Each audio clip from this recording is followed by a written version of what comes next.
2025 సంవత్సరం మొదటి నెలలో ఆఖరి ఆదివారం ఇది. మొదటి నెలలో మనం ఇంకా ఉన్నాం. ఒక కొత్త సంవత్సరాన్ని ఇంకా ప్రారంభిస్తున్నాం. ఈ సంవత్సరం అంతా ఒక గొప్ప ప్రయాణం మన ముందు ఉంది. గత సంవత్సరం ముగించాం.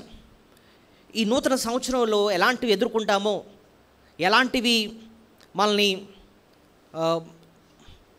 అంటే ఎలాంటి పరిస్థితులు మనకు వస్తాయో ఊహించినవి రావచ్చు. కానీ ఇలాంటివన్నిటినీ కూడా మనం ధైర్యంగా ఎదుర్కోవాలంటే ఏం చేయాలండి అని అంటే, మన దేవుని గురించి మనకు బాగా అర్థం అవ్వాలి. ఎందుకంటే నడిపించేది ఆయన కాబట్టి. ఈ భాగం మనకు ఎందుకండి ఈ రీతిగా ఉపయోగపడుతుంది అని అంటే, ఈ భాగంలో మనం గమనిస్తే ఇక్కడ కూడా ఒక ట్రాన్సిషన్ జరుగుతుంది. మోషే అప్పటి వరకు ఇశ్రాయేల్ని నడిపించాడు. ఇప్పుడు యెహోషువ ఇక మీదట నడిపించాలి. ఆ జంక్షన్లో ఉన్నారన్నమాట వీళ్ళు. మనం ఎలాగైతే 2024 కంప్లీట్ చేసి 2025 ఎలాగైతే ప్రారంభిస్తున్నామో, మోషే యొక్క నడిపింపు అంతా ముగిసింది. మోషే మృతి నుంచి చనిపోయాడు. ఇక నుంచి ఎవరు నడిపించాలి? యెహోషువ నడిపించాలన్నమాట. అలాంటి పరిస్థితిలో యెహోషువ అన్నాడు ఇశ్రాయేల్ ప్రజలు ఉన్నారన్నమాట. యెహోషువకి ఒక రకంగా మనసులో ఒక బెంగ ఉందన్నమాట. మోషే ఉన్నాడు కాబట్టి నన్ను గైడ్ చేసేవాడు, ఆయనే సమస్తం అద్భుతాలు చేసి ముందుకు తీసుకెళ్ళాడు, నా వల్ల ఎలాగ అవుద్ది అని చెప్పి ఒక రకమైన భయం కూడా ఆయనలో ఉండొచ్చు. ఈ ప్రజలు అసలు నా మాట వింటారో లేదో ఇదొక భయం. ఎందుకంటే కరెక్ట్గా 40 సంవత్సరాల క్రితం యెహోషువయే ఒక మాట అంటూ ఉంటే జనులందరూ తిరగబడ్డారు, రాళ్ళు ఎత్తారు. గుర్తుందా మీకు? 40 సంవత్సరాల క్రితం ఏమైంది? ఇశ్రాయేల్ ప్రజలు ఆ వేగులు వారు 10 మంది చెడ్డ సమాచారం తీసుకొస్తే యెహోషువ కాలేబ్ మాత్రమే ఏం తీసుకొచ్చారు? మంచి సమాచారాన్ని తీసుకొచ్చారు. దేవుడు మనకు విజయం ఇస్తాడు అది అని చెప్పి యెహోషువ గట్టిగా చెప్తుంటే ప్రజలందరూ కూడా ఈ 10 మంది చెప్పిన చెడ్డ సమాచారమే నమ్మారు. యెహోషువ కాలేబుల మీద రాళ్ళు ఎత్తారు. అయితే ఆ ప్రజలు ఆ తరం అంతా కూడా చనిపోయారు. ఇప్పుడు కొత్త తరం వచ్చింది. 40 సంవత్సరాలు అయిపోయి యెహోషువ కూడా ఒక నాయకుడు ఇప్పుడు మోషే దగ్గర లేడు. మరి ఇలాంటి టైంలో ఆయన ధైర్యపరచడానికి దేవుడు ఆయనతో మాట్లాడాడు అన్నమాట. యెహోషువ జీవితాన్ని మనం ఇలా చూస్తున్నప్పుడు దేవుడు ఆయనకు తన గురించి నేర్పించిన ఒక 6 శ్రేష్టమైన సత్యాలు ముందు నేను ముగిస్తాను. 6 విషయాలు దేవుని గురించి మనం తెలుసుకోబోతున్నాం. ఈ 6 విషయాలు ఎప్పుడైతే మనం అర్థం చేసుకుంటామో మనం నిబ్బరము కలిగి ధైర్యంగా ఉంటాం. చెప్పండి, నిబ్బరము కలిగి ధైర్యంగా ఉంటాం. దేవుడు యెహోషువకు చెప్తున్నాడు, నిబ్బరము కలిగి ధైర్యంగా ఉండు. 3 సార్లు చెప్పాడు ఇదే మాట, నిబ్బరము కలిగి ధైర్యంగా ఉండు, నిబ్బరం కలిగి ధైర్యంగా ఉండు. దేని బట్టి అంటే నేనున్నాను కదా అని ఆయన గురించి 6 విషయాలు చెప్తాడు దేవుడు. ఈ 6 విషయాలు మనం ఇదను అర్థం చేసుకొని వాటిని బట్టి ప్రభువుని స్తుతించాలి. ఎందుకంటే యెహోషువని ధైర్యపరిచిన దేవుడు ఈరోజు నీకు నాకు కూడా ఆయన తోడుగుండి ఆయన మనల్ని కూడా ధైర్యపరుస్తున్నాడు. ఈ 6 విషయాలు ఏంటండి ప్రభుని గురించి అని చూస్తే, మొట్టమొదటిది, దేవుడు వాగ్దానం ఇచ్చి నెరవేర్చేవాడు. చెప్పండి, వాగ్దానం ఇచ్చి నెరవేర్చేవాడు. ఎలా చెప్పారండి అని అంటే, యెహోషువ గ్రంథం 1వ అధ్యాయంలో దేవుడు 2 సార్లు నేను మోషేతో చెప్పినట్లు చేస్తున్నాను అంటాడు. చూడండి ఎక్కడంటే 3వ వచనం, నేను మోషేతో చెప్పినట్లు మీరు అడుగుపెట్టు ప్రతి స్థలమును మీకు ఇచ్చుచున్నాను. సో ప్రభు అక్కడ ఏమంటున్నాడు? నేను మోషేతో చెప్పినట్లు, చెప్పింది చేస్తాను అంటే అర్థం ఏంటి? మాట ఇచ్చి నెరవేర్చడం, వాగ్దానం ఇచ్చి దాన్ని నెరవేర్చడం, అంతేనా? సో మొట్టమొదటి ప్రభు నేర్పిస్తున్నాడు, యెహోషువ నేను మాట తప్పేవాడిని కాదు.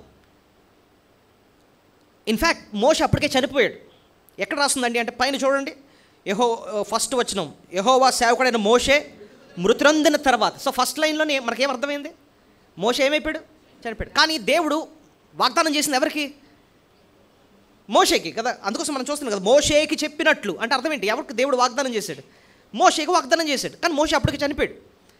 మోషే చనిపోయినా సరే ఆయన ఇచ్చిన వాగ్దానం మాత్రం దేవుడు ఏం చేస్తున్నాడు? ఇక్కడ నెరవేరుస్తున్నాడు.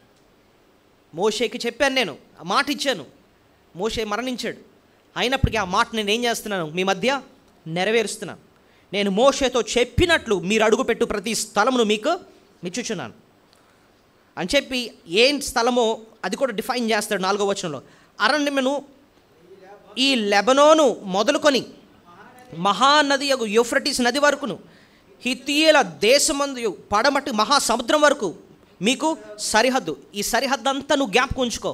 నేను మాట ఇచ్చిన ప్రకారము ఇది చేస్తాను యెహోషువ అని చెప్పి దేవుడు మాట ఇచ్చాడు. కొంచెం అలా కిందకి వెళితే 6వ వచనంలో కూడా మరొకసారి దేవుడు ఈ మాట నొక్కి చెప్తాడు. చూడండి, నిన్ను విడవను, నిన్ను ఎడబాయను, నిబ్రమ కలిగి ధైర్యంగా నుండుము, వారికిచ్చేదనని నేను వారి పితరులతో ప్రమాణము చేసిన ఈ దేశమును నిశ్చయముగా నీవు ఈ ప్రజలు స్వాధీనం చేసేదవు. చూడండి,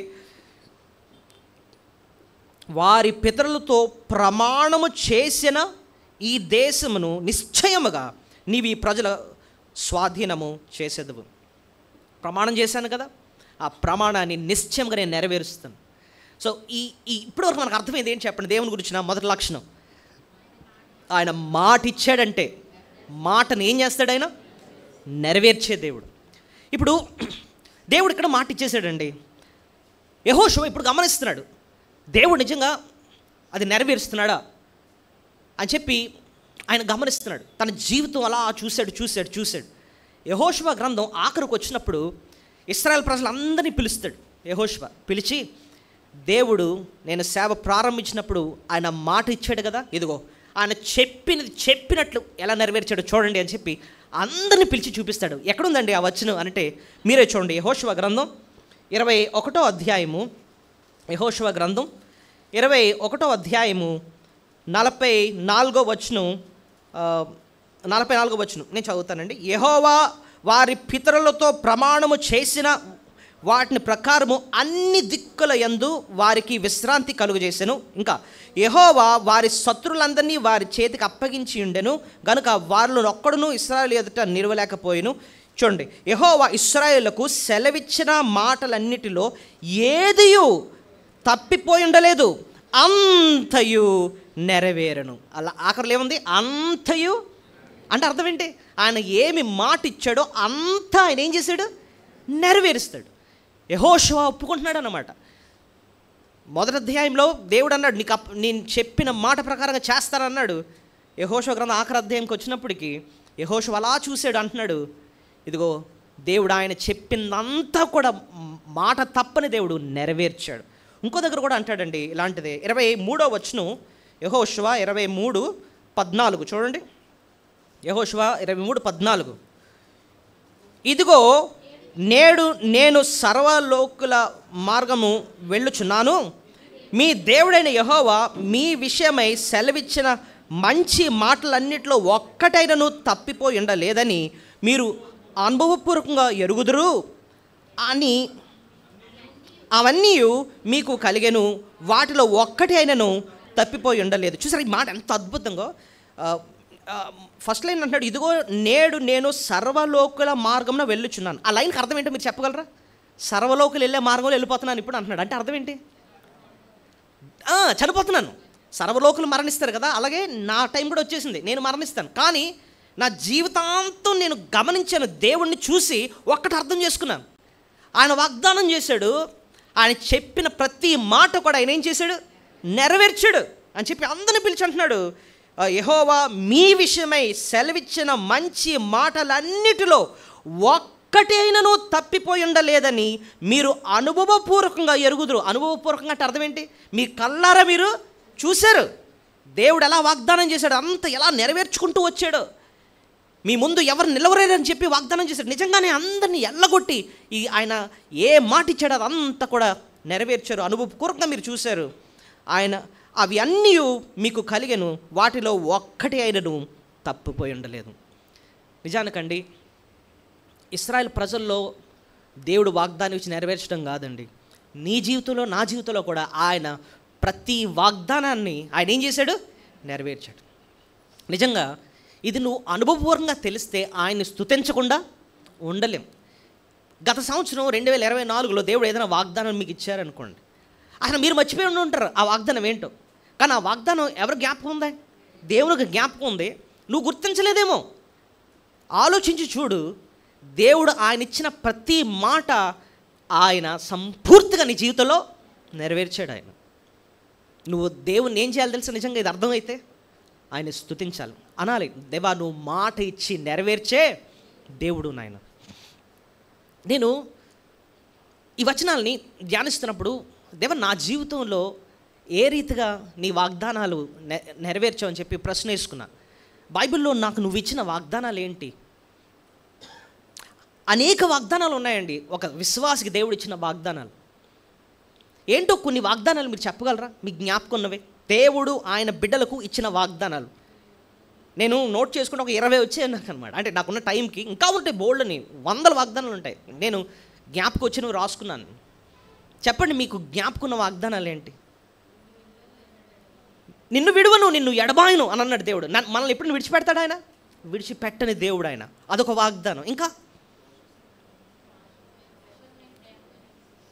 రోమా 8:28 సమస్తము సమకూడి మేలు జరుగును అని అన్నాడు వాగ్దానం. మన జీవితంలో కష్టం ఏంటి, శ్రమ ఏంటి, లేమేంటి, ప్రతీది కూడా మన జీవితంలో సమకూడతాయి. అనారోగ్య పరిస్థితి ఏంటి, లేకపోతే ఆరోగ్యం ఏంటి, అటు అటు లాభం ఏంటి, అటు నష్టం ఏంటి, అన్నీ సమకూడి మన జీవితానికి ఏం జరుగుతుందటండి?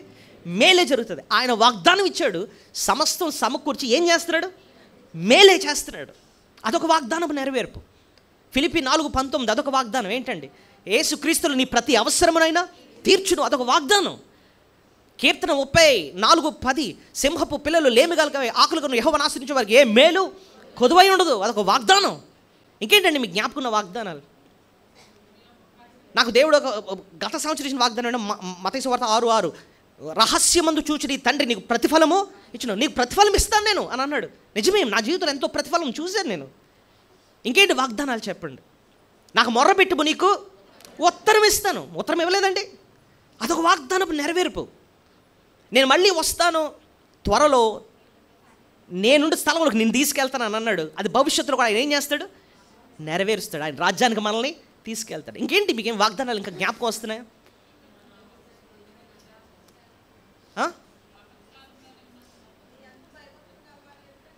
నీవు దాచించిన మేలు ఎంతో బహు గొప్పది, బహు గొప్పది. యెషయా గ్రంథం 41:10 చూడండి, అది మంచి వాగ్దానం. యెషయా గ్రంథం 41:10 యెషయా గ్రంథం 41:10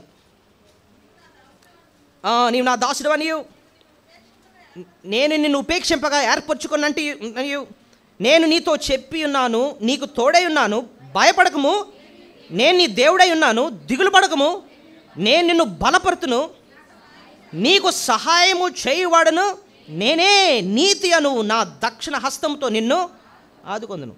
దిగులు పడము, నేను నిన్ను బలపరుతును. దేవుడే మనల్ని ఏం చేస్తాడట? బలపరుస్తాడని వాగ్దానం చేశాడు. 54:17 యెషయా గ్రంథం చూడండి. యెషయా గ్రంథం 54:17 నీకు విరోధముగా రూపింపబడిన ఏ ఆయుధము వర్ధిల్లదంటే అర్థం ఏంటి? నీ పక్షము నుండి నేను యుద్ధము చేస్తాను. నీకు విరోధంగా ఎవడున్నాడంటే నీకు విరోధంగా ఉన్న ఏ ఆయుధము కూడా వర్ధిల్లదు. నీ పక్షాల నుండి నేను యుద్ధం చేస్తాను. ఇవన్నీ దేవుడు మనకిచ్చిన ఏంటండి? వాగ్దానాలు. వాగ్దానాలు. అనుదినము నీ భారము నేను భరిస్తానన్నాడు. ఎక్కడ? కీర్తన 68:19 అనుదినము నీ భారాన్ని నేనేం చేస్తాను? భరిస్తానన్నాడు. 1 కొరింథీ 10:13 ఇంకో వాగ్దానం ఉంటుంది. నువ్వు సహించిన దానికంటే ఎక్కువ శోధన నేను నీకు పెట్టనన్నాడు అక్కడ. అంటే నువ్వు ఎంత భరించగలవో అంత కష్టమే నీకు ఒప్పుకుంటాను. నువ్వు భరించలేని కష్టాన్ని నేను నీకు తీసుకురానన్నాడు. అదొక మంచి వాగ్దానం. ఆయన ఆరోహణ అవ్వకముందు, పరలోకానికి వెళ్ళకముందు ఆఖరికి ఒక వాగ్దానం చెల్లాడు. ఏంటండి?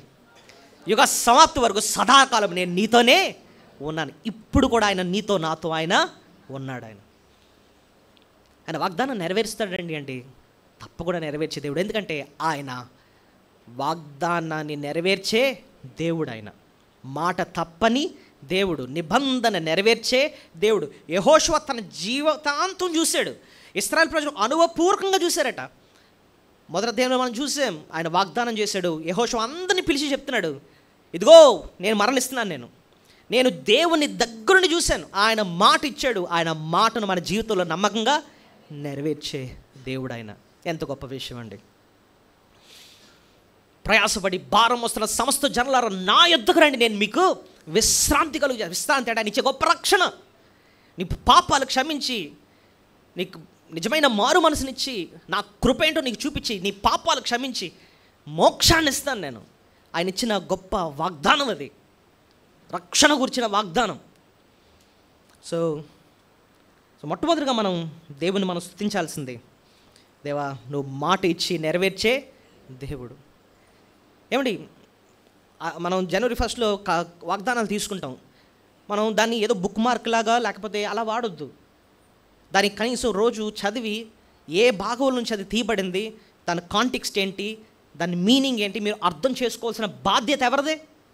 మీదే. ఒకవేళ మీకు అర్థం అవ్వకపోతే ఖచ్చితంగా అడగాలి, బ్రదర్ నాకు ఈ వాగ్దానం వచ్చిందండి, దాని అర్థం ఏంటండి, దేవుడు ఏంటి మాకు నేర్పిద్దాం అనుకుంటున్నాడు, ఏ వాగ్దానాన్ని మాకు జ్ఞాపకం చేస్తున్నాడు, నాకు అర్థం చేయించండి, అడిగి తెలుసుకోవాలన్నమాట. కానీ ఒకటి మాత్రం సత్యం, ఆయన మాట ఇచ్చి నెరవేర్చే దేవుడు. రెండోది, యెహోషువకు దేవుడు నేర్పించిన, ఆయన గురించి నేర్పించిన రెండో పాఠం ఏంటండి అంటే, దేవుడు మనతో సహవాసం చేసేవాడు. దేవుడు మనతో ఏం చేస్తాడు? సహవాసం చేస్తాడు. He will fellowship with us. ఆయన అక్కడుండి సంబంధం లేకుండా ఉండేవాడు కాదు, మనతో ఆయన ఏం చేస్తాడండి? సహవాసం, స్నేహం చేస్తుంటాడు. ఎలాగండి మనకి ఇది అర్థమైంది అంటే 5వ వచనం చూడండి, 5-6 వచనాలు. నీవు బ్రతుకు దినములన్నీ ఏ మనుషుడిని ఎదుట నిలవకయుండును, నేను మోషేకు తోడై ఉన్నట్లు నీకును తోడై ఉండును. తోడై ఉండడం, తోడుగా ఉండడం అంటే అర్థం ఏంటి?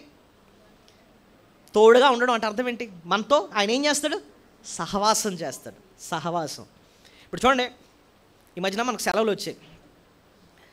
సెలవులు వచ్చినప్పుడు మనం చుట్టాలింటికి, బంధువులింటికి వెళ్ళి వాళ్ళతో ఏం చేసాం? మనం సహవాసం చేసాం. ఆ సహవాసం ఉన్న 4 రోజుల్లో ఎంత అనురాగం వచ్చేస్తుందంటే, ఆ ఆటలు పాటలు అయిపోయి ఇంకా వెళ్ళిపోవాల్సిన టైం వచ్చినప్పుడు మనందరికీ ఏమొచ్చేస్తుంది? ఒక రకమైన బెంగ వస్తుంది అనమాట. అరే రేపు వెళ్ళిపోవాలా, రేపు వెళ్ళిపోవాలా, పిల్లలు అయితే ఏడిచేస్తారు, ఇక్కడే ఉండిపోదాం మొదలు అని చెప్పి అదొక బాండింగ్ మనకు వచ్చేస్తుంది. ఏమండి, మనుషులతో కలిసినప్పుడే మనకి ఎంత సంతోషం వచ్చేస్తుంది. యెహోషువకి దేవుడి మాట చెప్పినప్పుడు ఆయన సంతోషానికి అంతం లేదండి. ఎందుకు తెలుసా? యెహోషువకి దేవుడు తోడుగుంటే ఉండే సంతోషం ఏంటో, ఆ రుచి ఏంటో ఆయనకి బాగా తెలుసు అన్నమాట. ఎలా చెప్పారండి అని అంటే, బైబిల్లో ప్రత్యక్ష గుడారం అని గుడారం ఉంది. ఏంటంటే ప్రత్యక్ష గుడారం గురించి కూడా వచనం చూపిస్తాను. ఈ ప్రత్యక్ష గుడారంలో దేవుడు ఆయన మోషేను కలవడానికి ఆయన వచ్చేవాడు అనమాట. ఆ ప్రత్యక్ష గుడారం మీద మేఘం వచ్చినప్పుడు మోషే ఏం చేసేవాడంటే ఆ ప్రత్యక్ష గుడారం దగ్గరికి వెళ్ళేవాడు. ఆ ప్రత్యక్ష గుడారంలో దేవుడు మోషేతో ఒక స్నేహితుడితో మాట్లాడినట్టు ఆయన మాట్లాడేవాడంట. ఎలాగా? ఒక స్నేహితుడితో వెళ్ళి, ఒక బంధువులు చుట్టాలు కూర్చొని ఎలాగైతే మాట్లాడుకుంటారో ఒక స్నేహితుడితో మాట్లాడినట్టు మాట్లాడాడు. ఎవరు? మోషేని దేవుడు. అయితే అక్కడ యెహోషువ పాత్ర ఏంటండి? యెహోషువకు ఆ సహవాసం యొక్క రుచి ఎలా అర్థమైందండి అని మీరు అడిగితే ఒక వచనాన్ని మీకు చూపిస్తాను. నిర్గమాకాండం 33వ అధ్యాయం దయచేసి తీయండి. నిర్గమాకాండం 33వ అధ్యాయము 7వ వచనం నుంచి మీకు చదువుతున్నాను. అంతట మోషే గుడారమును తీసి పాళెము వెలుపటికి వెళ్ళి పాళెమునకు దూరంగా దాన్ని వేసి దానికి ప్రత్యక్షపు గుడారం అని పేరు పెట్టింది. ఏం పేరు అది? ప్రత్యక్ష గుడారం. ఇప్పుడు చూడండి ఎందుకు అలా పెట్టాడు. యెహోవాను వెదికిన ప్రతివాడును పాళెమునకు వెలుపలనున్న ఆ ప్రత్యక్ష గుడారమునకు వెళ్ళుచూ వచ్చెను. చూడండి, మోషే ఆ గుడారమునకు వెళ్ళినప్పుడు ప్రజలందరూ లేచి ప్రతి వాడును తన గుడారపు ద్వారమున నిలిచి అది వెనుకతట్టు నిధించి చూడండి. ఇప్పుడు చూడండి 9వ వచనం. మోషే ఆ గుడారములోనికి పోయినప్పుడు మేఘస్తంభము దిగి ఆ గుడారపు ద్వారమందు నిలవగా యెహోవా మోషేతో మాట్లాడుచుండెను. ప్రజలందరూ ఆ మేఘస్తంభము ఆ గుడారపు ద్వారమున చూచి లేచి ప్రతివాడును తన తన గుడారపు ద్వారములకు నమస్కారం చేయుచుండరు. మనుష్యుడు తన స్నేహితుడితో మాట్లాడినట్లు యెహోవా మోషేతో ముఖాముఖిగా మాట్లాడుచుండెను. మనుష్యుడు తన స్నేహితుడితో మాట్లాడినప్పుడట దేవుడు మోషేతో ఏం చేస్తున్నాడంటే అక్కడ ఇప్పటి వరకు మోషే దేవుడే మనకి ఇక్కడ కనపడుతున్నారు, కానీ యెహోషువ పేరు ఇప్పటి వరకు కనిపించలే. ఇప్పుడు చూడండి జాగ్రత్తగా. తరువాత అతడు పాలెంలోనికి తిరిగి వచ్చి చుండెను. చూడండి, అతని పరిచారకుడును నూను కుమారుడైన యెహోషువ అను యవ్వనస్తుడు గుడారములో ఉండి వెలుపుకి రాలేదు. ఇప్పుడు చూడండి, గుడారం బయటన మోషే యొక్క పరిచారకుడు ఉన్నాడంట. ఎవరు ఇంతకీ ఆయన? ఒక యవ్వనస్తుడట. ఎవరు ఇంతకీ ఆయన? నూను కుమారుడైన యెహోషువ. యెహోషువ అంట మోషే దేవునితో అలాగా స్నేహంగా మాట్లాడడం చూసి పరిచారకుడే వెయిట్ చేసేవాడంట, నాకు ఎప్పుడు ఛాన్స్ వస్తుంది అని చెప్పి దేవునితో మాట్లాడమని. ఎప్పుడైతే మోషే పని అయిపోయిన తర్వాత ఆయన వెళ్ళిపోయాడో ఈయన మాత్రం వెళ్ళిపోయాడట. ఎవరు?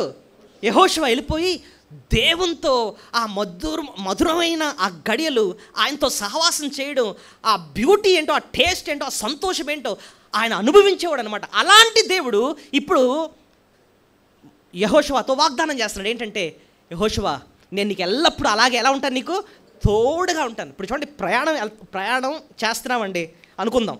ప్రయాణం చేస్తున్నప్పుడు ఒంటరిగా ప్రయాణం చేస్తే బోరు కొట్టేస్తుంది. ఎప్పుడు వస్తుందిరా బాబు అన్నట్టు చిరాకు అనిపిస్తుంది. కానీ మన సొంతోళ్ళతో ప్రయాణం చేస్తున్నాం అనుకోండి, ఆడుతూ పాడుతూ చేస్తున్నాం అనుకోండి, మనకి ప్రయాణం తెలుస్తుంది. అసలు మనం హైదరాబాద్ వెళ్ళొచ్చాం, కుటుంబం అంతా వెళ్ళాం అన్నాడు. ఫస్ట్ టైం అందరం కలిసి వెళ్ళినప్పుడు ఆ పిల్లలకి ఎంతడం, వాళ్ళని ఇది చేయడం, మాట్లాడుకోవడం, అవి తినడం ఇవి తినడం, అప్పుడే వచ్చింది హైదరాబాద్ అని అనుకున్నాం అనమాట. ఎందుకంటే మాకు ప్రయాణం అసలు తెలియలేదు. మనం ప్రేమించే వాళ్ళతో కలిసి ప్రయాణం చేస్తుంటే ప్రయాణం ఎలాగైతే తెలియదో, అలాంటి దేవుడు ఆయనకు తోడుకుంటే నీ ప్రయాణం అంతట్లో నేను తోడుకుంటానంటే యెహోషువకి ఎక్కలేని సంతోషం. దేవా నువ్వు నాతో తోడుకుండి ఈ ప్రయాణంలో ఉంటావు అంటే నాకు ఇంకేం కావాలి నాయన. ఆ మధురం ఏంటో నాకు తెలుసు నాయన, అది చాలు నాకు, నేను వెళ్ళిపోతాను ముందుకి. చూసి అర్థమవుతుంది మీకు? దేవుడు మనతో సహవాసం చేసే దేవుడు అండి. ఆ దేవునితో సహవాసం అన్న టేస్ట్ యెహోషువకు మాత్రమే కాదు, ఇంకెవరెవరికి తెలుసండి అని అంటే అబ్రహాముకు తెలుసు. ఎందుకు? అబ్రహాము దేవుడిని ఆయన ఇంటికి ఏం చేశాడు? ఆహ్వానించి, అయ్యా మీరు కూర్చోండి, నేను నీళ్లు తెస్తాను, అలసట తీర్చుకోండి, మీ కాళ్ళు కడుక్కోండి, ఇదిగో మీకు భోజనం సిద్ధపరుస్తాను, మీ దగ్గర ఉంటాను. దేవునితో అక్కడ ఏం చేస్తున్నాడు? అబ్రహాము సహవాసం చేస్తున్నాడు అన్నమాట. ఆ మధురం ఏంటో ఆయనకు తెలుసు. ఇంకా నేను బైబిల్లో ఇంకెవరికండి దేవుని యొక్క సహవాసం గురించి అంత మధురం గురించి తెలుసు అంటే దావీదుకు తెలుసు. దావీదు ఒక కీర్తనలో దేవునితో సహవాసం చేయడం, ఆయన తోడుగా ఉంటే ఉన్న మధురం ఏంటో అర్థం చేయించి ఒక కీర్తన రాస్తాడు. ఆ కీర్తన 84. చూడండి, కీర్తన 84, కీర్తన గ్రంథం 84వ అధ్యాయము, కీర్తన గ్రంథం 84వ అధ్యాయము మొదటి 3 వచనాలు చూడండి. ముందు, సైన్యములకు అధిపతికు యెహోవా నీ నివాసములు ఎంత రమ్యములు, యెహోవా మందిర ఆవరణమును చూడవలనని నా ప్రాణము ఎంత ఆశపడుచున్నది, అది సొమ్మసిల్లుచున్నది. జీవము గల దేవుని దర్శించుటకు నా హృదయమును నా శరీరమును ఆనందంతో కేకలు వేయించును. చూడండి, ఈ ఒక్క లైన్ చూడండి, జీవము గల దేవుణ్ణి దర్శించుటకు అంటే ఆయనతో సహవాసం చేయడానికట నా హృదయమును నా శరీరమును ఆనందంతో ఏం చేస్తుంది? కేకలు వేయించు. చూడండి, చిన్నపిల్లలు ఇదిగో నాన్న మీ ఫ్రెండ్స్ వస్తున్నారు ఇంటికి అని అంటే వీళ్ళు ఏం చేస్తారు? కేకలేసి గెంతేస్తారు. ఎప్పుడు వస్తారు? గెంతేస్తారు. చూస్తారా? దేవునితో సహవాసం యొక్క టేస్ట్ ఏంటో అర్థమైంది కాబట్టి భక్తుడు అంటున్నాడు, నేను ఏం చేస్తున్నాను? కేకలేస్తారు. కోరహ కుమారులు రాశారు ఈ మాటలు. నా రాజా నా దేవా, నీ బలిపీఠమునొద్దనే పిచ్చుకులకు నివాసము దొరికెను, పిల్లలు పెట్టుటకు వానకోవెలకు గూటి స్థలము దొరికెను. అంటే ఆయన మందిరానికి వెళ్ళినప్పుడట అక్కడ పక్షులు ఉన్నాయట. ఆ మందిరంలో ఈ పక్షులు ఏం చేస్తున్నాయట, బలిపీఠం వద్దనే పిచ్చులకు ఏం చేసింది, నివాసం దొరికాయట. ఆ బలిపీఠం దగ్గర అవి గూడు పెట్టేసాయట. ఇంకా పిల్లలు పెట్టుటకు వానకోవెల గూటి స్థలము దొరికి, అదేమో అక్కడ వానకోవెల ఏం చేసిందంటే గూడు పెట్టి దాన్ని గుడ్లు కూడా పెట్టింది. సో ఆ భక్తుడు అవన్నీ చూసి అన్నాడు, నాకు అలాంటి భాగ్యం దొరికితే ఎంత బాగుండు, నేను కూడా దేవుని సన్నిధిలో ఆయనతో సహవాసం చేస్తూ ఆయన దగ్గర అలా ఉండిపోతే ఎంత సంతోషం అని చెప్పి అలా కిందకు వచ్చి 10వ వచనంలో ఎంత అద్భుతమైన మాట అంటాడు చూడండి. నీ ఆవరణంలో ఒక్క దినము గడుపుట 1000 దినముల కంటే శ్రేష్టం. ఆ సందర్భంలో అన్నాడు ఈ మాట, దేవా నీతో సహవాసం చేయడం ఎంత మధురం అంటే, నీ సన్నిధిలో ఒక్క దినము గడుపుట 1000 దినాలు గడుపుట కంటే శ్రేష్టం. బయట నేను 1000 రోజులు గడిపినా సరే నీ సన్నిధిలో ఒక్క దినం గడిపినప్పుడు దొరికినంత సంతోషం ఎక్కడ కూడా నాకు దొరకదు నాయన. అంత గొప్ప దేవుడు నువ్వు, అంత గొప్ప దేవుడు. నీతో సహవాసం, నువ్వు తోడుంటే ఆ మధురమే వేరు తండ్రి అని చెప్పి ఇక్కడ కోరహు కుమారులు రాస్తున్నారన్నమాట. సో యెహోషువకు తెలుసు ఆ మధురం ఏంటో. అందుకోసం మోషే వెళ్ళిపోయినా సరే ఆ ప్రత్యక్ష గుడారంలో దేవునితో గడిపి ఆ మధురాన్ని అనుభవిస్తున్నాడు.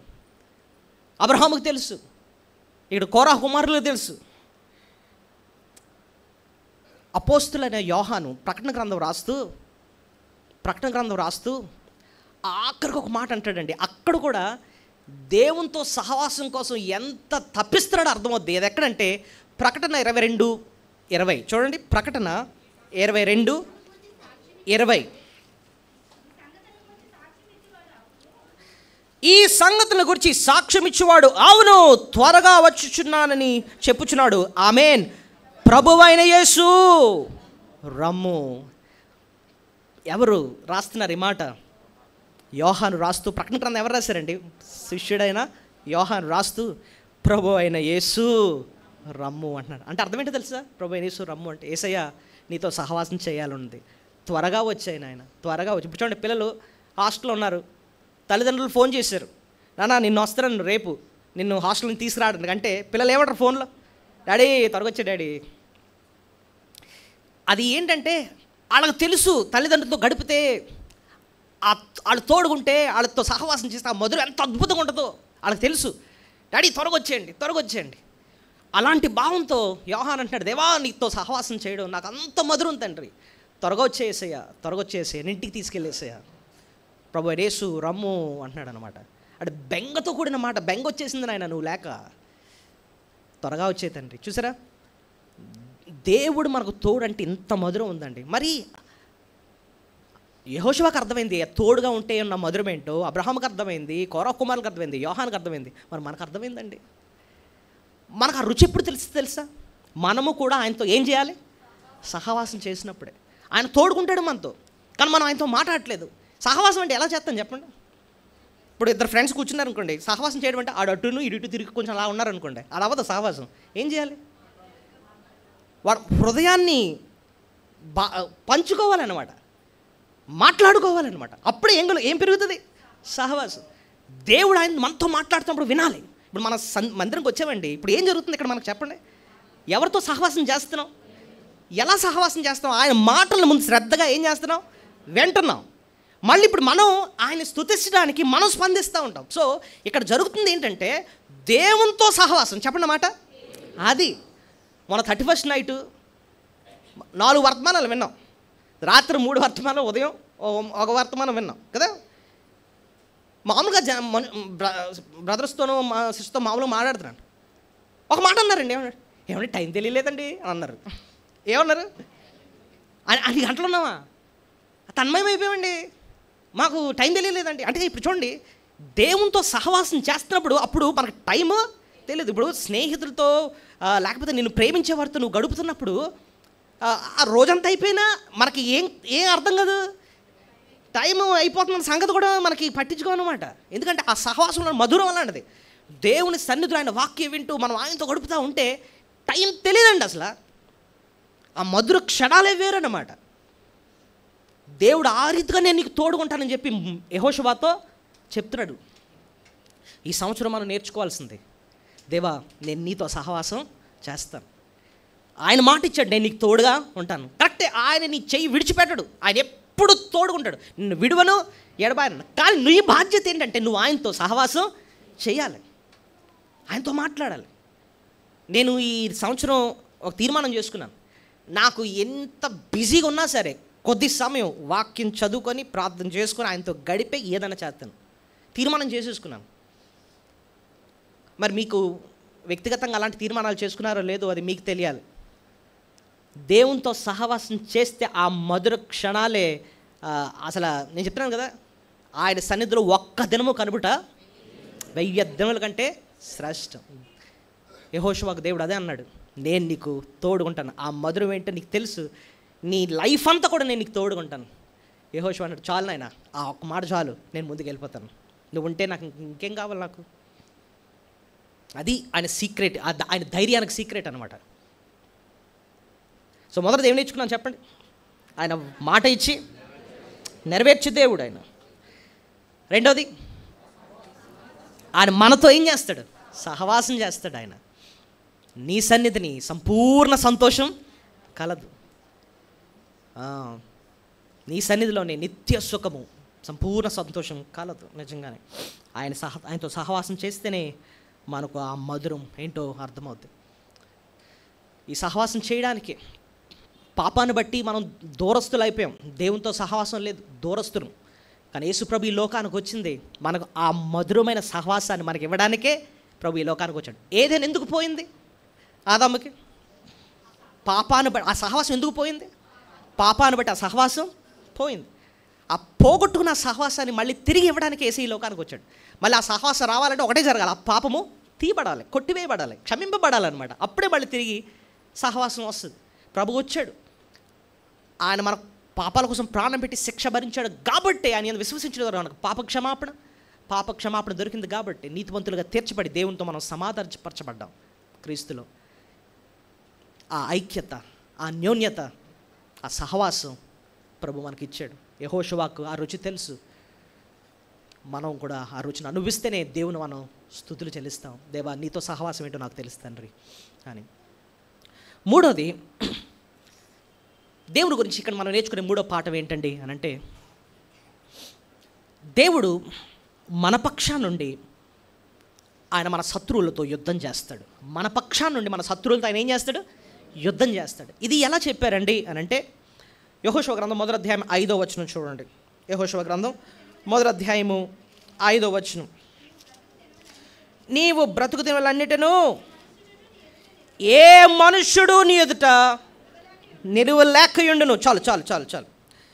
నీవు బ్రతుకు దినములన్నీ అంటే నువ్వు బ్రతికిన దినాలన్నీ కూడా ఏ మనుష్యుడును నీ ఎదుట నిలవలేక అంటే అర్థం ఏంటండి? ఎవడు నీ ముందు నిలిచలేడు అంటే అర్థం ఏంటి? నీ దగ్గర ఓడిపోతాడు, నువ్వే గెలుస్తావు. ఎలాగనైనా అంటే నీ పక్షాన్ని నేను యుద్ధము చేస్తాను, నేను యుద్ధం చేస్తాను. పోరాడేది నువ్వు కాదు, పోరాడేది ఎవరో తెలుసా? నేను. మరి దేవుడు వాగ్దానం అయితే చేశాడండి, మరి నిజంగా పోరాడాడా? ఆయన యుద్ధాలన్నింటిలో జయమిచ్చాడా?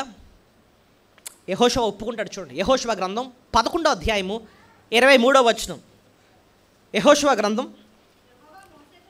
11:23.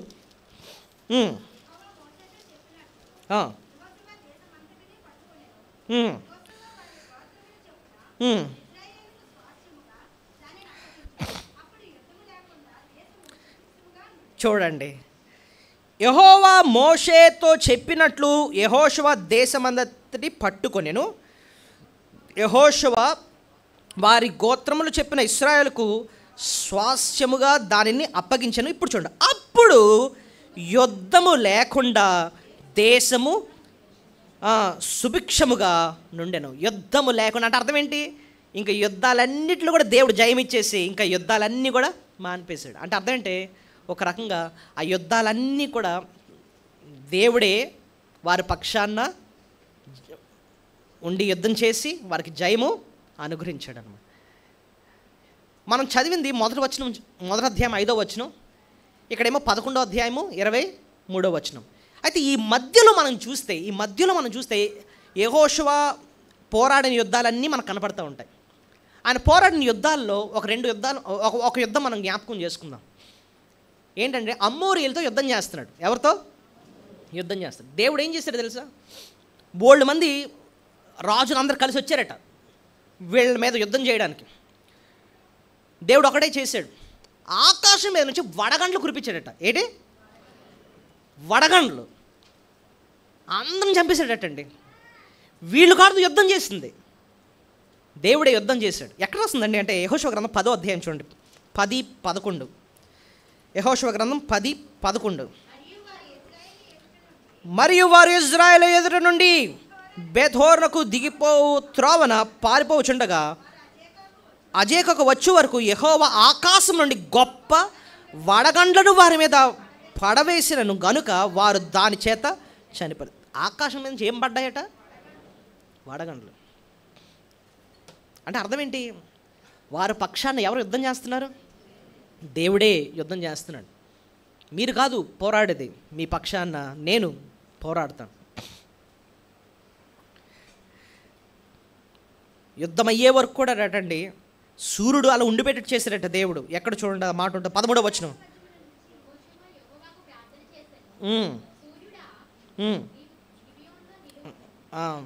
13 చదవడం సరిపోద్ది. సూర్యుడు ఆకాశ మధ్యమున నిలిచి ఇంచుమించు ఒకనాడెల్లా అస్తమింప త్వరపడలేదు. అంటే అర్థం ఏంటి? సూర్యుని కూడా దేవుడు అలాగా యుద్ధం అయ్యే వరకు ఏం చేశాడట? ఆఫ్ చేశాడట అండి. అంటే ఇవన్నీ ఎందుకు జరుగుతున్నాయంటే వీరి పక్షాన ఎవరు యుద్ధం చేస్తున్నారు? దేవుడు యుద్ధం చేస్తున్నాడు. సో ఇవన్నీ మనకు అర్థమవుతున్నాయి ఏంటంటే దేవుడు మన పక్షా నుండి కూడా మన పోరాటాలన్నీ కూడా దేవుడే ఉండి యుద్ధము చేస్తాడన్నమాట. ఈ లోకంలో మనం ప్రయాణం చేస్తున్నప్పుడు ఎన్నో యుద్ధాలు ఎదుర్కొంటూ ఉంటాం. మనుషులే పోరాడుతూ ఉంటారు, మనుషులే మనకు వ్యతిరేకంగా పనిచేస్తూ ఉంటారు. ఎందుకంటే అంత వ్యతిరేకంగా ఉంటున్నారు అండి అంటే సాతాను సమాజం. దేవుడు నేను రక్షించుకున్నాడు, నేను ప్రత్యేకపరుచుకున్నాడు. సాతాను వాడు అనుచరులు ఎప్పుడు పోరాడుతూ ఉంటారు నీతో. ఈరోజు నీకు మంచిగా ఉండొచ్చేమో, నీకుతో స్నేహంగా ఉండొచ్చేమో, వాళ్ళే రేపు శత్రువులుగా మారుతారు. నీకు తప్పకుండా పోరాడుతూ ఉంటారు, నీకు నష్టం కలిగించాలనే చూస్తూ ఉంటారు, నీ మేలు కోరరు. కానీ దేవుడు అలాంటి పోరాటాల్లో నీ పక్షా నుండి విజయం ఇస్తాడు. నీ శత్రువులతో ఆయనే పోరాటము చేస్తాడన్నమాట. సో 3వ పాఠం మనం ఏం నేర్చుకున్నాం చెప్పండి? మన పక్షా నుండి ఆయన ఏం చేస్తాడు? శత్రువులతో యుద్ధము చేస్తాడు. మనకు తెలిసిన కీర్తన 91 నేను ఎప్పుడు జ్ఞాపకం చేస్తూ ఉంటాను. అందులో ఈ లోకం ఎంత భయంకరమైందో అర్థం చేయించడానికి చాలా పోలికలు మనం చూస్తాం. వేటగాని ఉరి నుండి ఆయన నిన్ను విడిపించును అంటున్నాడు. అంటే ఈ లోకంలో ఎవరున్నాడు? వేటగాడు ఉన్నాడు. వేటగాడు ఎవడు? సాతాను, అపవాది. వాడు మనకు ఉరులేస్తాడటండి. ఇంకేముంటాయండి అంటే నాశనకరమైన తెగుళ్ళు. సో ఒక పక్కన వేటగాడు ఉంటాడు, నాశనకరమైన తెగుళ్ళు ఉంటాయి. 5వ వచనం చూస్తే రాత్రి వేళ కలుగు భయాలు, పగటి వేళ ఎగురు బాణాలు, చీకట్లో సంచరించు తెగుళ్ళు, మధ్యాహ్నం పాడు చేయు రోగాలు, ఇవి ఈ లోకంలో ఉండేవి. అయితే దేవుడు 10వ వచనం అన్నట్టుగా నీకు అపాయం ఏది రాదు, ఏ తెగులు నీ గుడారమును. ఎందుకంటే మన పక్షా నుండి పోరాడేది ఆయన. 13వ వచనం నీవు సింహములను నాగుపాములను త్రొక్కెదవు, కొదమ సింహములను భుజంగములను ఆనగదొరకదు. సింహాలు నాగుపాములు ఏంటండి ఇక్కడ అని అంటే మనుషులే. కొంతమంది సింహాల్లా పనిచేస్తారు, గండ్రించుకుంటూ వచ్చి నిన్ను చీరద్దాం అన్నట్టుగా వస్తారు. నేను కీర్తన 124వ అధ్యాయంలో మీకు ఒకసారి చెప్పాను. మనుషులు 3 రకాలుగా వస్తారటండి. మృగాల్లాగా వస్తారు, ప్రాణంతోనే మింగేద్దామని వస్తారటండి. ఒక్కొక్కసారి ఎలా వస్తారండి అంటే వరదలాగా వస్తారటండి. ఇక్కడ చూస్తే ప్రవాహంలాగా వస్తారటండి, సైలెంట్గా వచ్చేస్తుంది. అలా వస్తారు మనుషులు మన మీదకి. ఇక్కడ చూస్తే నాగుపాము అలాంటి మనుషులు దేంతో పోల్చాడు తెలుసు? ఇక్కడ అక్కడ రాస్తుంది చూడండి, ఏం పాము? సింహములను నాగుపాములు తిరుగు. నాగుపాము ఎలా ఉంటుంది? నాగుపాము చాలా సైలెంట్గా ఉంటుంది, చూడడానికి నిగనగ లాడుతూ ఉంటుంది అనమాట. భలే నిగనగ లాడుతుందండి అని తీసుకొచ్చి మెడలో వేసుకుంటే దాని పళ్ళకనేది ఏముంటుంది? భయంకరమైన విషయం. నువ్వు కాటేస్తే నిమిషాల్లో చచ్చిపోయే అంత భయంకరమైన విషయం. నువ్వు బాగా నమ్మే మనుషులు ఉన్నారే, నా స్నేహితులు, నా ఓళ్ళండి, నా చుట్టాలండి, నా బంధువులండి, నా ప్రాణ స్నేహితులండి అని నువ్వు పిచ్చకపోతున్నావే. వాళ్ళు రక్షింపబడకపోతే సర్ప సంతానం వాళ్ళు. ఎవరు? సర్ప సంతానం. ఎప్పుడు కాటేస్తారో నీకే తెలీదు, ఎప్పుడు కాటేస్తారో నీకే తెలీదు.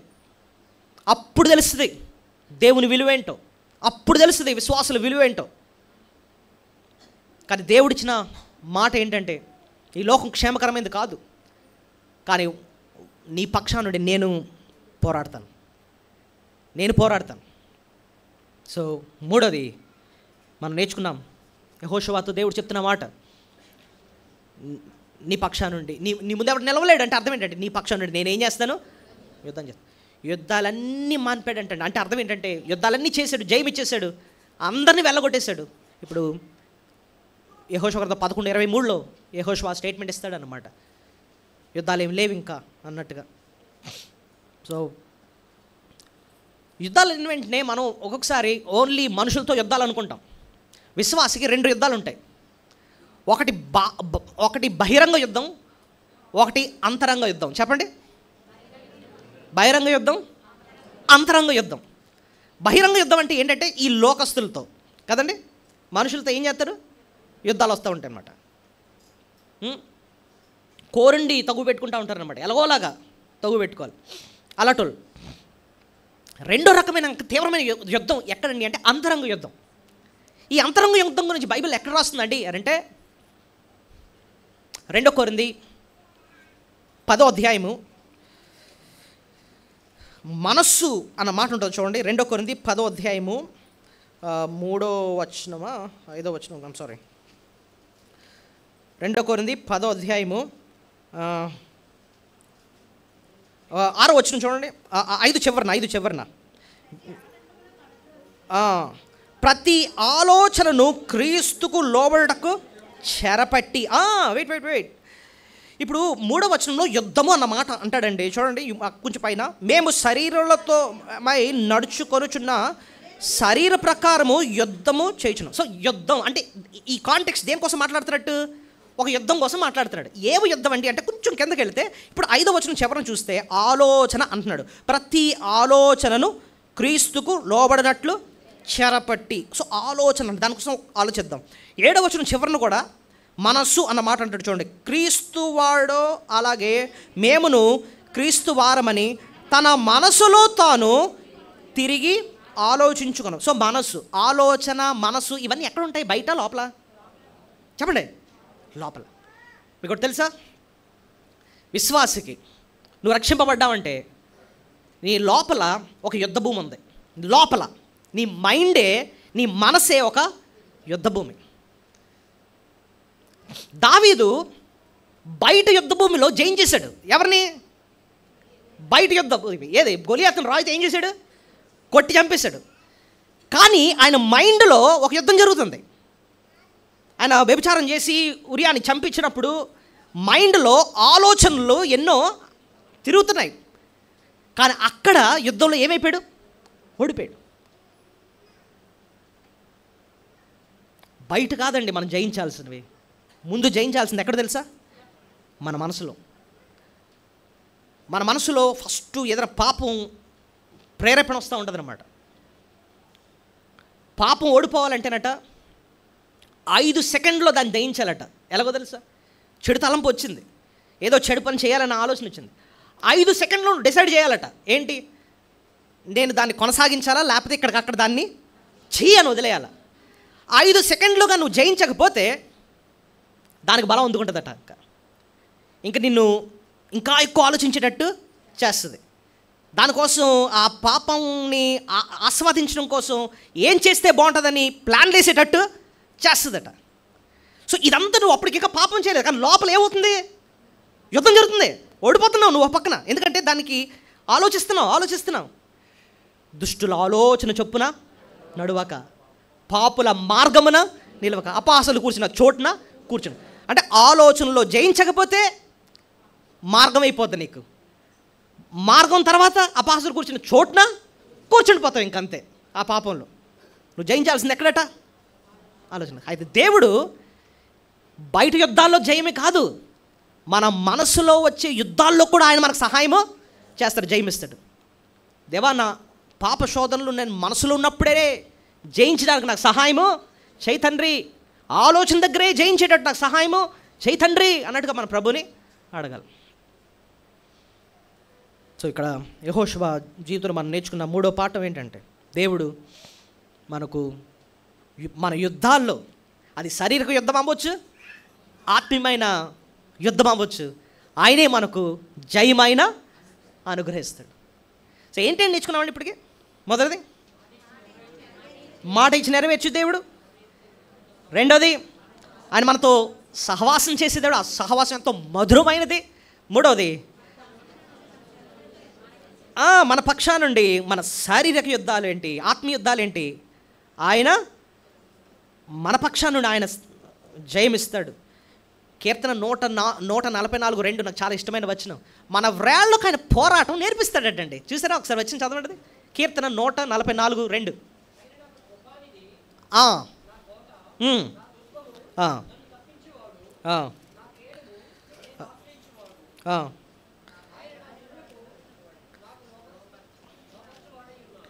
ఏమండి, ఆ వేళకు పోరాటమును అన్న మాట లేదా?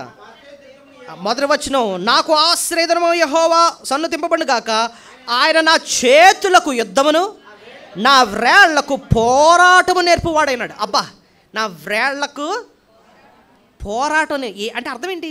పోరాటం నేర్పడం అంటే అర్థం ఏంటి? పాపం నుంచి జయం ఎలాగివ్వాలో అన్నది ఆయన మనకు సహాయము చేస్తాడు, ఆయన మనకు నేర్పిస్తాడటండి, పోరాటం నేర్పిస్తాడటండి. 4వ పాఠం యెహోషువకు ప్రభు ఆయన గురించి నేర్పించడం. దేవుడు మన విశ్వాసాన్ని బలపరుస్తాడు. కష్టం గుండా వెళ్తున్నప్పుడు అటండి మన విశ్వాసాన్ని ఆయన ఏం చేస్తాడు? బలపరుస్తాడు. అది 4వ పాఠం. ఓసారి విశ్వాసం కదిలిపోతూ ఉంటుంది అన్నమాట కష్టాలు ఉండి వెళ్తున్నప్పుడు. యెహోషువ ప్రయాణంలో కూడా మనం అదే చూడబోతున్నాం. ఏ రీతిగా దేవుడు ఆయన్ని తన విశ్వాసాన్ని బలపరిచాడు.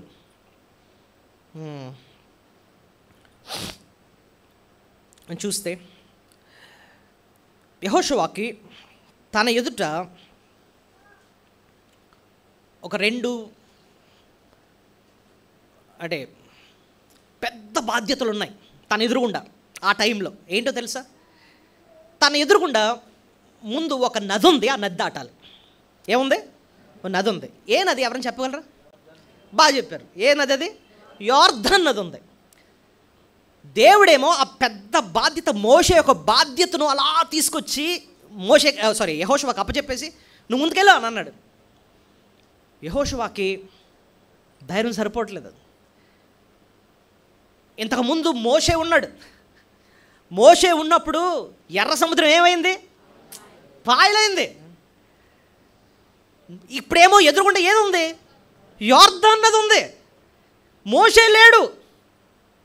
నేను ఎలా చేయగలను అది అని చెప్పి తన విశ్వాసం ఏమైపోతుందో సన్నగిలిపోతుంది అనమాట.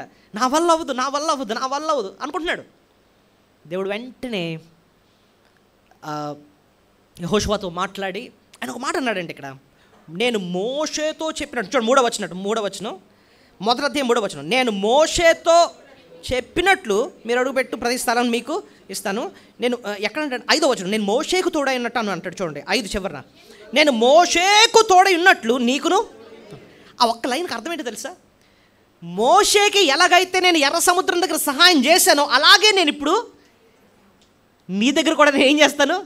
సహాయం చేస్తాను. అంతేనండి, ధైర్యం వచ్చేసింది, ముందుకెళ్తాడు. ఏం జరిగింది తెలుసా? ఆ టైంలోనంట యోర్దాను నది ఫుల్ ఫ్లో ఉందట. చూడండి యెహోషువ గ్రంథం 3:14 ఉంటుంది అన్నమాట. యెహోషువ గ్రంథం 3:14, కోతకాలమంతయు యోర్దాను దాని గట్లన్నిటి మీద పొర్లిపారులు అంటే అర్థం ఏంటి? గట్లన్నిటి మీద పొర్లిపారులు అంటే అర్థం ఏంటి? Full water. ఇప్పుడు చూడండి, గోదావరి ఒక సీజన్లో ఎలా వస్తుంది వాటర్, ఇంకా బాబాయ్ భూమి మీదకి వచ్చేస్తుంది అన్నట్టుగా ఉంటుంది, ఫుల్ వాటర్ అనమాట. అలా ఉందంట ఏది? యోర్దాను. పోనీ నీళ్లు తక్కువ ఉంటే పోనీ ఎలాగోలా దాడేస్తారు మొత్తం జనాలంటే అర్థం ఉంది. ఇక్కడ లక్షల మంది ప్రజలు ఉన్నారు, యోర్దాను దాటాలి, ఆడ బ్రిడ్జ్లు లేవు, బోట్లు లేవు, ఏవీ లేవు. ఒక పైమ ఫుల్గా వచ్చేస్తుంది వాటర్. దేవుడు ఒకటే మాట అన్నాడు తన విశ్వాసాన్ని బలపరచడానికి, మోషేకి ఎలా తోడుకున్నానో నేను నీకు ఎలాగా తోడుకున్నాను. అంటే మోషే టైంలో ఎర్ర సముద్రాన్ని ఎలాగైతే పాయలు చేశానో నీ టైంలో కూడా నేనేం చేస్తాను, అలాగే నేనేం చేస్తాను, పాలు చేస్తాను. Just wait and see. ఏం జరిగిందండి? మీరు చదువుకోండి, 3వ అధ్యాయం 4వ అధ్యాయంలో చూస్తే దేవుడు యోర్దాను నదిని ఏం చేస్తాడు తెలుసా? పాయలు చేస్తాడు. మనం ఓన్లీ ఎర్ర సముద్రం పాయలు చేశాడన్న సంగతి ఆలోచిస్తూ ఉంటాం, కానీ యెహోషువ టైంలో దేవుడు ఏం చేశాడు తెలుసా? యోర్దాను నదిని కూడా ఏం చేశాడు ఆయన? పాయలు చేసి 6 నెలలు చేసి వాళ్ళని దాటించాడు. అలా చేస్తాను అని చెప్పి తన విశ్వాసాన్ని బలపరచడం కోసం ఆ మాట అన్నాడు ఆయన. మోషేకి నేను ఎలా తోడుకున్నాను అలాగే నేను నీకు తోడుగా ఉంటాను. ఆయన మాట ద్వారా అలాగా మనల్ని బలపరుస్తాడు. ఏమన్నా ఒకసారి మనం విశ్వాసం సన్నగిలుతున్నప్పుడండి దేవుని వాక్యం వినాలండి. దేవుని వాక్యం విన్నప్పుడు ఆయన వాక్యం ద్వారా నీ విశ్వాసాన్ని నా విశ్వాసాన్ని ఆయన ఏం చేస్తాడు?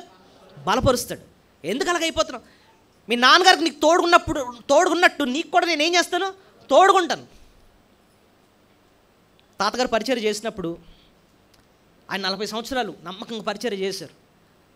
అసలు నేను పరిచర్య కొత్తలో వచ్చినప్పుడు అసలు నా వయసుకి ఏంటి, నా జ్ఞానానికి ఏంటి అసలు సరిపోదన్నమాట. కానీ దేవుడు ఇచ్చిన వాగ్దానం, మీ తాతగారికి ఎలాగైతే నేను తోడుకున్నాను అలా నీకు కూడా నేను ఎలా ఉంటాను? తోడుకుంటాను. యూ జస్ట్ గో హెడ్, నువ్వు వెళ్ళు, నేను సహాయం చేస్తాను. నిజమే, ఇప్పటికే నేను ఎన్నో 6 సంవత్సరాలు దాటేశాను. పక్కగా చెప్పాలంటే దేవుడు అన్ని అద్భుత కార్యాలు నా జీవితంలో చేసుకుంటూ వచ్చాడు. వెనక్కి తిరిగి చూస్తే ఎవరు బాబు నేనేనా ఇంతవరకు వచ్చాను, నేనేనా ఇలా వర్తమానాలు చెప్పాను, నేనేనా ఎంతవరకు నడిపించాను. ఎందుకండి అని అంటే విశ్వాసం సన్నగెళ్తున్నప్పుడు దేవుడు ఆయన వాక్యం ద్వారా మనల్ని ఏం చేస్తాడు? బలపరుస్తాడు అనమాట.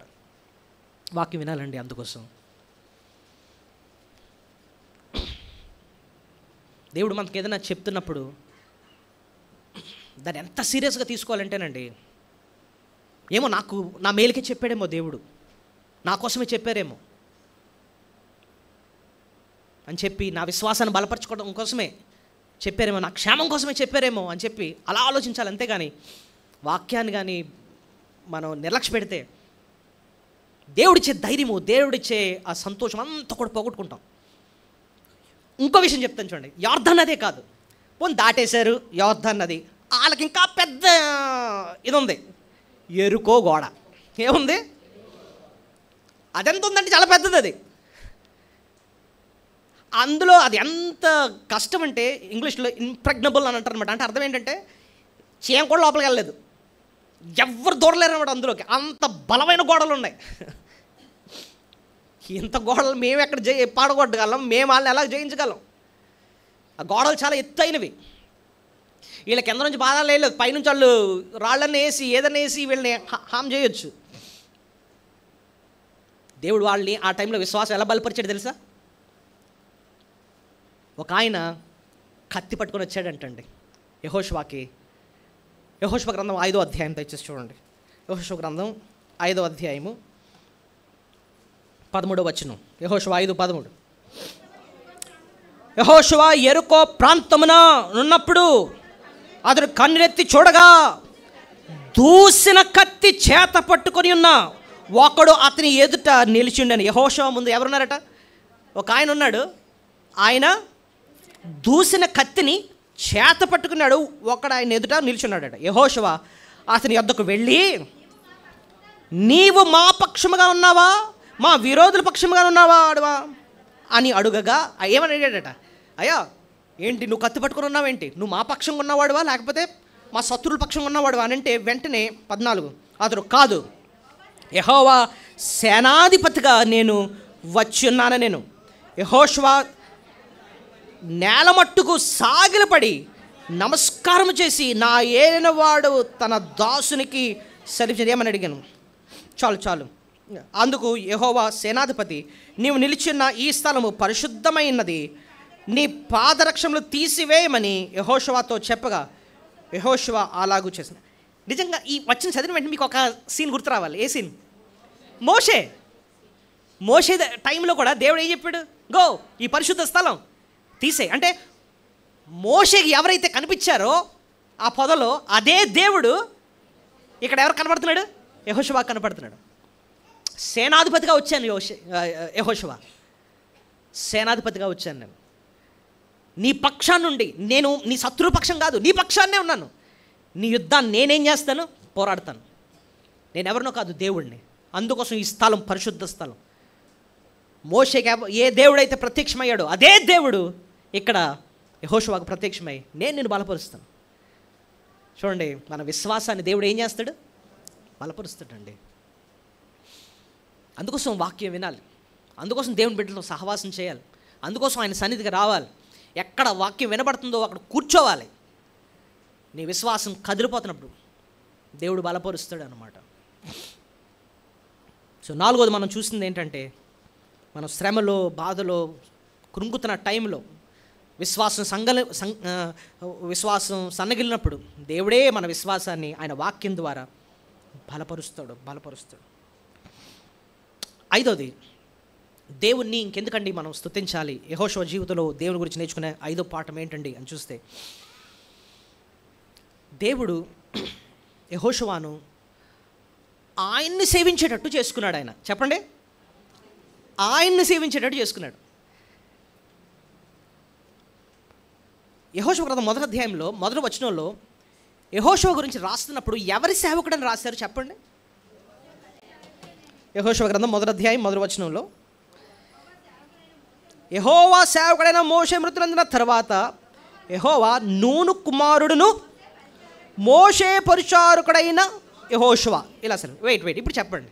యెహోషువ గురించి రాస్తూ ఆయన ఎవరు పరిచారకుడని రాశారు? మోషే సేవకుడు. అంటే మోషే అసిస్టెంట్ ఎవరు? యెహోషువ. మోషే అంటే ఒక మనిషికి ఈయన సర్వెంట్ అట. మన భాషలో చెప్పాలంటే పిఏ, పర్సనల్ అసిస్టెంట్. ఎవరు? యెహోషువ. మనిషికి పరిచయం చేసేవాడు స్టార్టింగ్లో. ఇలాంటి వ్యక్తిని ఆఖరి అధ్యాయంకి వచ్చినప్పుడు యెహోషువ ఏమంటాడు తెలుసా? నేనును నా ఇంటి వారును యెహోవాను సేవిస్తాం. మనిషికి కాదు నేను సేవ చేసేది, ఎవరికి? యెహోవాకు సేవ. ఆయన సేవకుడు నేను. ఇంకా నేనును నా ఇంటి వారును యెహోవా. సో దేవుడు ఎంత మార్పు తీసుకొచ్చాడంటే, మనిషికి పరిచారకుడైన వ్యక్తిని ఆయనకు సేవ చేసే వ్యక్తిగా మార్చాడనమాట. అందుకోసం మనం నేర్చుకోవాల్సిన 5వ పాఠం ఏంటంటే, ఇంతకుముందు మనం మనుషులకు తెగ సేవలు చేసేవాళ్ళం. మనుషుల్ని వాళ్ళే దైవాలు అన్నట్టుగా, చుట్టాలు వస్తే వాళ్ళని వచ్చిన వాళ్ళందరికీ భోజనాలు, టిఫిన్లు, తెప్పడాలు, వాళ్ళకి మనుషులకి తెగ సేవలు చేసేవాళ్ళు అన్నమాట. కానీ దేవుడు నీకు నేర్పించింది ఏంటంటే, నిన్ను పుట్టించింది, నీకు బలం ఇచ్చింది మనుషులకు సేవలు చేయడం కోసం కాదు. ఎందుకు తెలుసా నిన్ను బలపరుస్తుంది? నువ్వు నా కొరకు బ్రతకాలి, నా సేవకుడిగా నువ్వు బ్రతకాలి, దేవునికి దాసులుగా బ్రతకాలి నువ్వు. రోమా 6:22 చూడండి. దేవుడు మనల్ని రక్షించింది దేనికోసం అంటండి? పాపం నుంచి విమోచించింది ఎందుకోసమంట? రోమా 6:22. పాపము నుండి విమోచింపబడి దేవునికి దాసులైనందున. చెప్పండి, దేవుడు మనల్ని పాపం నుంచి విమోచించింది ఎందుకు? ఎవరికి దాసులు? దేవునికి దాసులు. దేవునికి దాసులు అంటే అర్థం ఏంటండి? పాపం నుంచి విమోచింపబడ్డాం, రక్షింపబడ్డాం, దేవుడు ఆయనకు దాసులు. దాసులు యజమానులకు ఏం చేస్తారు? దాసులు యజమానులకు ఏం చేస్తారు చెప్పండి? పరిచర్య చేస్తారు. యజమాని ఏం చెప్తాడో వింటారు, ముందు విని ఆ పని చేస్తారు.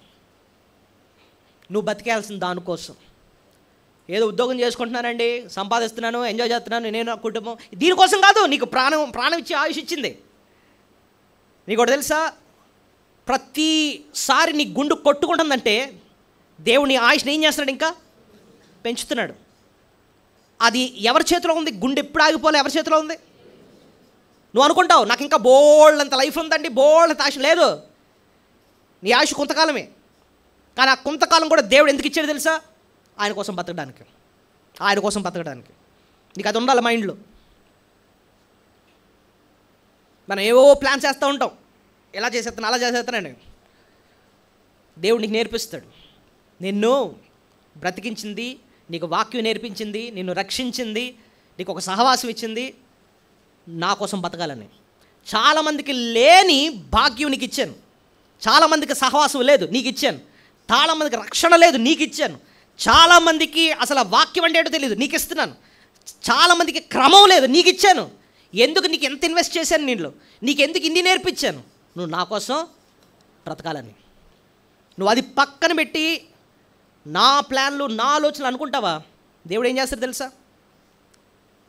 దెబ్బ కొట్టి మళ్ళీ నిన్ను ఆయన మార్గాల్లోకి తీసుకొస్తాడు. యోనాను ఏం చేశాడు? ఆయన ప్లాన్ ప్రకారంగా వెళ్ళిపోతున్నాడు, తర్షీష్కి వెళ్ళిపోతున్నాడు. దెబ్బ కొట్టి మళ్ళీ తిరిగి ఆయన లైన్లోకి తీసుకొచ్చాడు కదా. దేవుడు మనిషికి పరిచారం చేసే ఈ యెహోషువాని, నేను నా ఇంటి వారును యెహోవాను సేవిస్తాం, ఆయన సేవకుడిగా బ్రతుకుతాం అన్నట్టుగా తిరిగి మార్చుకున్నాడు ఆయన. 5వ శ్రేష్టమైన పాఠం అది. ఆఖరికి ఇంకొక పాఠం నేర్చి ముగిస్తాం. ఏంటంటే నేర్చుకున్నామంటే దేవుని స్తుతించడానికి మాట ఇచ్చి నెరవేర్చు దేవుడు, ఆయన నిబంధన నెరవేర్చు దేవుడు. రెండోది, ఆయన నీతో నాతో ఆయన ఏం చేస్తాడు? ఆయన సహవాసం చేస్తాడు. మూడోది, మన పక్షా నుండి ఆత్మీయమైన శారీరక పోరాటంలో జయమిస్తాడు ఆయన. నాలుగోది, మన విశ్వాసాన్ని ఆయన ఏం చేస్తాడు? బలపరుస్తాడు. యెహోషువ ఎలాగైతే సన్నగెళ్తున్నప్పుడు విశ్వాసాన్ని ఎలాగైతే బలపరిచాడు అలా బలపరుస్తాడు. 5, ఆయన్ని సేవించేవారుగా మనల్ని మారుస్తాడు ఆయన. 6వది, ఆఖరిది, ఎప్పుడైతే మనం ఆయన వాక్యానికి లోబడతామో వర్ధిల్లింపజేస్తాడు. చెప్పండి, ఆయనకి ఎప్పుడైతే ఆయన వాక్యానికి లోబడతామో ఏం చేస్తాడు? వర్ధిల్లింపజేస్తాడు. అది మనము 8వ వచనంలో చూస్తాం. యెహోషువ గ్రంథం 1:8. ఇది ఒకటి చదివి ముగించుకుందాం. యెహోషువ గ్రంథం 1:8. నీ ధర్మశాస్త్ర గ్రంథమును నీవు బోధింపక తప్పిపోకూడదు, దానిలో వ్రాయబడిన వాటన్నిటినీ ప్రకారము చేయుటకు నీవు జాగ్రత్త పడినట్లు దివారాత్రము దాన్ని ధ్యానించిన ఎడల నీ మార్గమును వర్ధిల్లజేసుకొని చక్కగా ప్రవర్తించదు. ఆ మాట చూడండి, లాస్ట్ లైన్ భలే ఉంది. నీ మార్గమును వర్ధిల్లజేసుకొని చక్కగా ప్రవర్తించదు. మన జీవితంలో ఉండడం ఇష్టమా లేదా? నాశనం అవ్వడం ఇష్టమా? వర్ధిల్లడం ఇష్టమా? వర్ధిల్లాలి. ఇంగ్లీష్లో ప్రాస్పరస్ అంటారనమాట. అభివృద్ధి, వర్ధిల్లుట దేవుడిస్తాడు. కానీ అది ఎప్పుడు? 8వ వచనంలో ఎప్పుడో అక్కడ ఆన్సర్ ఇచ్చాడు. 7, 8 వచనాలు దానికి ఆన్సర్ ఇస్తున్నాయి. 7వ వచనంలో చూస్తే, అయితే నీవు నిబ్రమ కలిగి జాగ్రత్త పడి బహుధైర్యంగా ఉండి నా సేవకుడైన మోషే నీకు ఆజ్ఞాపించిన ధర్మశాస్త్రమంతయు చొప్పున చేయవలెను. నీవు నడుచు ప్రతి మార్గము చక్కగా ప్రవర్తించినట్లు నీవు దాని యందు కుడికే కానీ ఎడమకే కానీ తొలగకూడదు. ఇప్పుడు చూడండి, జాగ్రత్త పడి అన్న మాట ఉందా లేదా? 7వ వచనం స్టార్టింగ్లో ఏముంది? జాగ్రత్తగా ఉండాలట. ఏ విషయంలో జాగ్రత్త? దేవుడు వాక్యం అంట మనం విన్నప్పుడు దాని నుంచి కుడికి వెళ్ళకూడదు, ఎడంకి వెళ్ళకూడదు. దేవుడు ఎలా చెప్తే అలాగా లోబడాలి. ఇప్పుడు బండి డ్రైవింగ్ చేస్తున్నామండి, చేతిలో స్టీరింగ్ ఉంది, ఇలా వెళ్ళిపోతుందండి. వెంటనే ఏం చేస్తున్నాం? స్టీరింగ్ వెంటనే ఇలా తిప్పుతూ ఉంటాం. ఇలా వెళ్ళిపోతుంది ఇటో, ఏం చేస్తాం? వెంటనే మళ్ళీ ఇలా స్ట్రైట్లో పెడతా ఉంటాం. ఎందుకంటే బండి ఎలా వెళ్ళాలి? స్ట్రైట్గా వెళ్ళాలి. అందుకోసం కదా మన చేతిలో ఏముంటుంది? స్టీరింగ్ ఉంటుంది. ఈ కొత్త సంవత్సరంలోనండి ప్రారంభిస్తున్నాం. మనం చేయాల్సింది, నీ బండి ఎంత తప్పిపోయిందో, ఎటు వెళ్ళిపోయిందో, ఏ గోతుల్లోకి వెళ్ళిపోయిందో, వెంటనే మళ్ళీ స్టీరింగ్ ఏం చేయాలి? దేవా నీ వాక్యం ఎలాగుంది? కుడుము కానీ ఎడం కానీ తొలగిపోకుండా ఉండాలని చెప్పావు కదా. ఏ విషయాల్లో నేను తొలగిపోయాను? ఏ లోకం నా మైండ్లోకి వెళ్ళిపోయింది? ఏ విషయాలు కాంప్రమైజ్ అయిపోయాను నేను? ఇదిగో నాయన, నా జీవితాన్ని నేనేం చేస్తున్నాను? మళ్ళీ సరి చేసుకుంటున్నాను. కుడికి కాదు, ఎడమకు కాదు. సరి చేసుకుంటున్నాను. ఇప్పుడు చూడండి, అలా జరగాలంటే ఏం చేయాలో 8వ వచనం అంటున్నాడు. చూడండి 3 విషయాలట. నీ ధర్మశాస్త్ర గ్రంథమును నీవు బోధింపక తప్పిపోకూడదు అంటే ముందు బోధించాలట. సో కుడికి ఎడంకి తలుపుకోకుండా ఉండాలంటే వాక్యాన్ని ఎప్పుడు ఏం చేయాలి? నువ్వు బోధిస్తూ ఉండాలి. ఇంగ్లీష్లో ఆ మాట it should not go out of your mouth అని ఉంటుంది. మౌత్ అంటే ఏంటి అర్థం? అంటే ఎప్పుడు దానికోసం నువ్వేం చేయాలి? మాట్లాడాలి. నేను ఎప్పుడైనా ఎవరికైనా ఫోన్ చేశాను అనుకోండి, ఆ ఫోన్లో ఖచ్చితంగా ఆదివారమో లేకపోతే ఆ 2 రోజుల క్రితం మనం నేర్చుకున్న వాక్యాన్ని ఒకసారి జ్ఞాపకం చేస్తూ ఉంటాను. నేను మొన్న ఆదివారం ఈ వాక్యం విన్నాం కదా, ఈ పాయింట్ విన్నాం కదా. ఎందుకు? ఇక్కడ ఏం రాస్తుంది? మన మాటల్లో కూడా ఏముండాలట? బోధ అంటే బోధించడం అన్న మాట తెలుగులో ఉంది, మాట్లాడడం, వాక్యాన్ని మాట్లాడుకోవాలట. అప్పుడు ఆలోచిస్తూ ఉంటాం, కుడికి కానీ ఎడం కానీ తెలుగు. నెక్స్ట్ ఇంకో మాట ఉంది అక్కడే, ఏంటో చూడండి. దానిలో వ్రాయబడిన వాటన్నిటిని ప్రకారము చేయుటకు జాగ్రత్త పడినట్టు దివారాత్రం దాన్ని ధ్యానించిన ఎడలు. సో రెండోది ఏం చేయాలి? దాన్ని చెప్పడం కాకుండా దాన్ని ఏం మాట్లాడుకోవాలట. అంతేకాకుండా రెండోది ఏం చేయాలట? ఆలోచన. ధ్యానించడం అంటే అర్థం ఏంటంటే, ఏ విషయాల్లో నేను తొలగిపోయాను, కరెక్టే దేవుని వాక్యం ఇలా ఉంది కదా, నేను ఎలా తొలగిపోయానని చెప్పి దాన్ని ఏం చేయాలట? ధ్యానించాలి. అంతేకాకుండా చేయాలట. అక్కడ రాసిన పైన వాటన్నిటి ప్రకారము చేయుటకు నీవు జాగ్రత్త పడినట్టు చేయాలి. చేయడం అంటే అర్థం ఏంటి? లోబడాలి. ఇలా చేస్తున్నప్పుడే కుడికి కానీ ఎడం కానీ తొలగిపోము. ఎప్పుడైతే వాక్యంతో ఇలాంటి సంబంధం ఉందో 8వ వచనం చివరన అంటున్నాం, వర్ధిల్లుతాం. ఏమంటాం? అది వర్ధిల్లింపచేసేది ఎవరు చెప్పండి? దేవుడు. మన ప్రభు మన జీవితాన్ని వర్ధిల్లింపచేస్తాడు. ఈ సంవత్సరం అంతా కూడా ఎంతో వర్ధిల్లుట మన జీవితంలో చూస్తాం. అయితే అది ఎప్పుడు సాధ్యమంటే, దేవుడు నీకు ఇచ్చిన ఆ మాటలు నువ్వు మాట్లాడాలి, దాన్ని ధ్యానించాలి, పాటించాలి. ఏం చేయాలండి? మాట్లాడాలి, ధ్యానించాలి, పాటించాలి. అప్పుడే మన జీవితంలో ఏం చూస్తాం? వర్ధిల్లుట అన్నది చూస్తాం. దేవుడు మనల్ని వర్ధిల్లింపజేస్తాడు. సో 6 విషయాలండి. నిబ్బరం కలిగి ధైర్యముడు యెహోషువ అంటున్నాడు. దేని బట్టి? 6 విషయాలు. ఒకటి ఆయన మాటిచ్చాడు, నెరవేరుస్తాడు. రెండోది, ఆయనతో మనకు వ్యక్తిగత సహవాసాన్ని ఆయన మనకి ఇస్తున్నాడు, ఆయన మనకు సహవాసం చేస్తాడు. 3, మన పక్షాన నుండి ఆయన యుద్ధము చేస్తాడు, మన యుద్ధాల్లో ఆయనకు ఎంతో సహాయం చేస్తాడు. 4, మన విశ్వాసం సన్నగిలినప్పుడు ఆయన మన విశ్వాసాన్ని బలపరుస్తాడు. 5, ఆయన సేవకుడిగా మనల్ని మారుస్తాడు. 6, ఎప్పుడైతే ఆయన వాక్యానికి లోబడతామో మనల్ని వర్ధిల్లింపజేస్తాడు. ఈ 6 విషయాలు కూడా మనసును పెట్టుకొని మనం మనసారా దేవుని స్తుతులు చెల్లిద్దాం. దయచేసి అందరూ మోకరించండి.